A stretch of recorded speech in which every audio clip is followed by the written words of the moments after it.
con una de las obras más emblemáticas de la zarzuela española, con inspiración en temas aragoneses. Esta es Gigantes y Cabezudos, una zarzuela escrita por Echegaray y música compuesta por el maestro Manuel Fernández Caballero, que fue estrenada en el Teatro de la Zarzuela de Madrid el martes 29 de noviembre de 1898. Y no se nos ocurre mejor final que este para despedir este festival. Así que, sin más, y luego me despediré de ustedes, les dejo con la jota Gigantes y Cabezudos.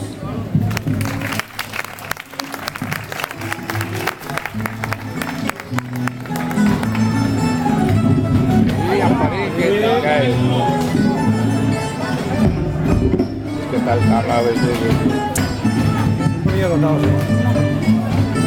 ¿Cabezudos o piezudos?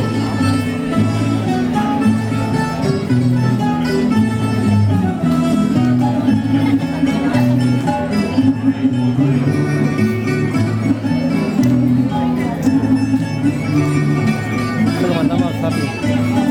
Lo mandamos rápido.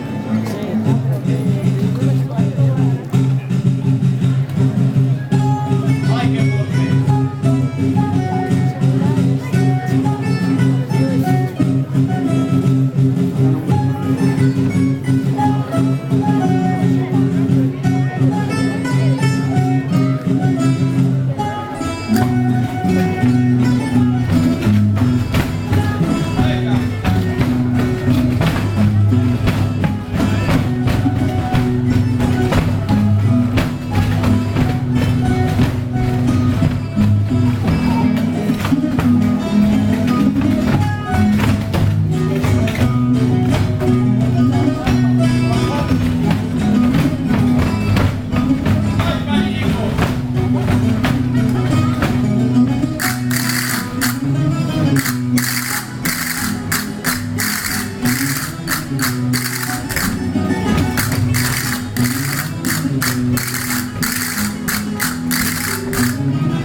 Y ahora